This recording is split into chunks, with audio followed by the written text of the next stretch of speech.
Chairman, Mr. Squires, thank you for being here. Actually, I wanted to go back. I think you answered the question from Senator Durbin exactly right within the lane that you would be operating for the USPTO. Would you just describe that again about how most cases move through the courts and up to the Supreme Court? Thank you for the question, Senator, and thank you also for the opportunity to meet and the kind introduction. Yes, the patent system is a little bit unique insofar as other agencies. It's ex parte. It's not adversarial. So there are appeals that move taken from an executive branch decision that move up through the court system in a very prescribed fashion, and that is the Federal Circuit Court of Appeals, then up to the Supreme Court. Yeah, well, my point is, I felt like your answer was characterized as a non-answer. It was a concise answer in the context of the role that you're being considered for. Patent eligibility, para prevail. What do you think about them? I thank you for the question. I am very gratified to see work done in being in this area.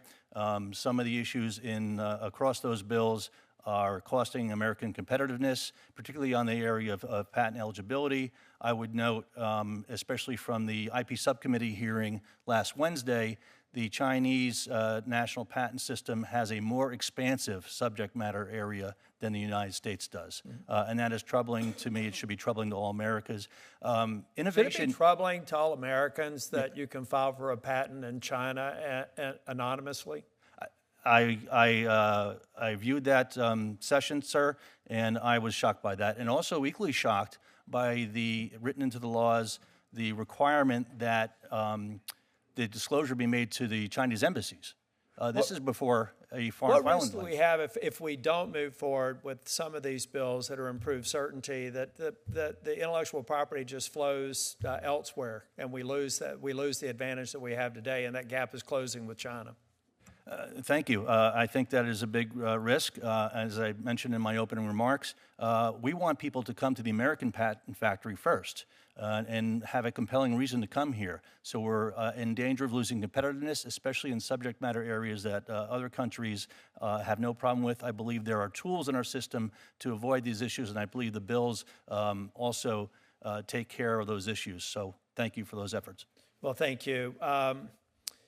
Mr. Woodward, just a real quick question for you. I intend to support your confirmation, but I did have a question. I know you defended some of the January 6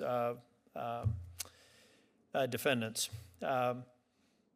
After your defense, did you actively advocate, go on stage, have interviews, beyond your role as a defense attorney in the space that they were being prosecuted? Have you had any public statements or any presence that would go beyond just doing the defense work, but being an advocate for them after the fact?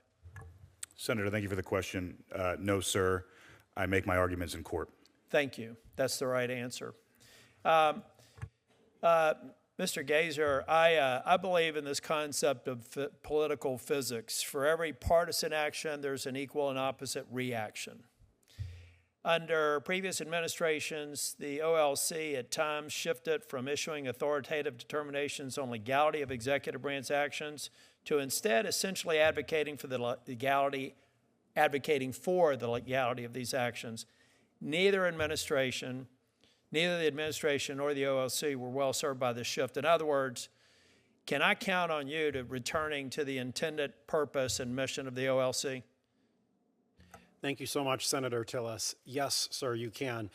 I expected that based on your concise answer to Senator Durbin's question.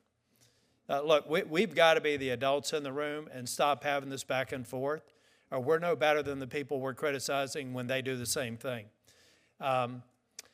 Let me see, Mr.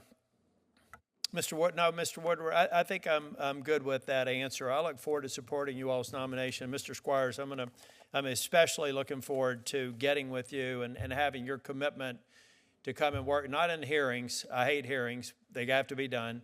But participating in work groups and letting us continue to do the good work of the Intellectual Property Subcommittee. And I also want to publicly thank the members of the Intellectual Property Subcommittee because we have great attendance there.